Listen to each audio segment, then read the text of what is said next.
Morning, everybody. So, there's something I'm not going to be able to show you with a camera, but I can talk about it. And it's a phenomenon that's happening right here. Yeah, on the ground, mostly. They're not merely on the ground. And the sun is rising. And I want to share something that I learned from watching small birds hunt insects in gardens. Because right now there's a phenomenon on the ground that's really quite astonishing. There's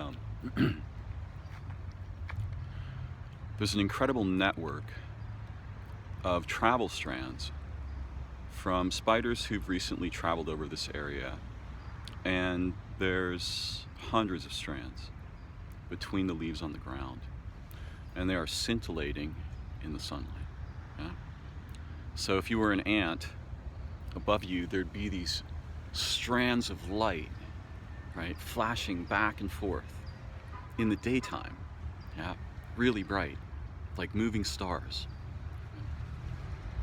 And there'd be this vast network of them, and the camera in the smartphone cannot resolve this phenomenon. The video doesn't capture it. You have to be a living eye, right? But the thing that I wanted to share was, you could walk all around this phenomenon, all around this tree, right? And from nearly all the positions you'd see nothing. But there's sort of a range of angles, both vertically and horizontally, in which an invisible universe leaps into being before your vision. And tiny motes and little insects are shining like stars from this one angle. But from the other angles, it just looks ordinary. And it truly astonished me when I discovered this. I've never forgotten it, though sometimes it slips my mind. Because this is how our minds are, right? There are angles from which hidden universes emerge into our direct, like felt, emotional, sensorial access, yeah? Much like this vision phenomenon. But it's very difficult to stumble into them. Sometimes it takes practice or passion or crisis, but most of the time, most of the world is hidden because we've been trained to seek the angles that don't light up most of what's really there, but can only be seen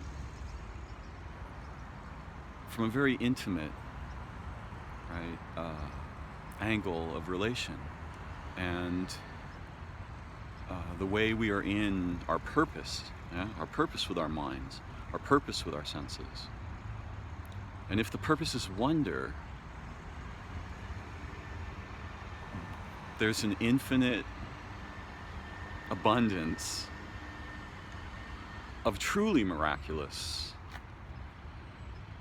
experience and relationships and intelligence all around us at every moment.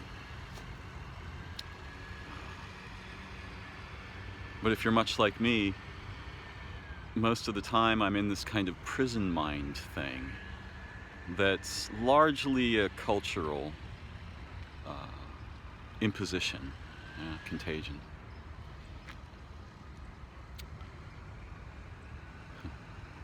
Don't usually make videos in the morning, but the web phenomenon just completely woke my heart, right? I see these glistening strands everywhere, and I've seen them before, and I know this is kind of one of the little secrets I know about nature. Those strands aren't merely spider webs, they're moving light in networks on the ground. Something's going on there that's way more interesting than the common human, oh, those are just spider webs, and spiders use them for this, blah, blah, blah. No, that's not the beginning of what's going on. sun is rising, and maybe you can see my reflection in front of the tree where the bees live and have almost always lived behind me.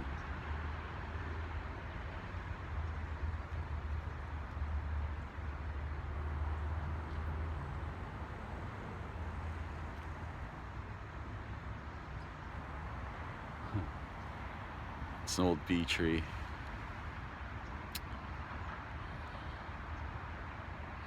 Perhaps if we recognize this, we can learn, yeah?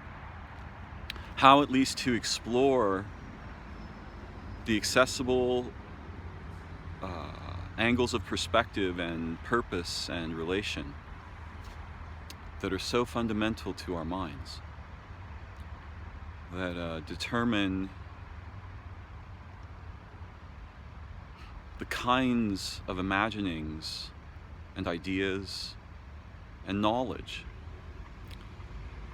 that the minds we have structured are capable or not capable of participating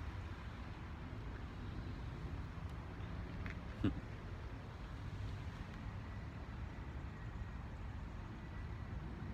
Just paying attention to the local wildlife. The yellow jacket is not particularly fond of coffee. Thanks for joining me. Good morning.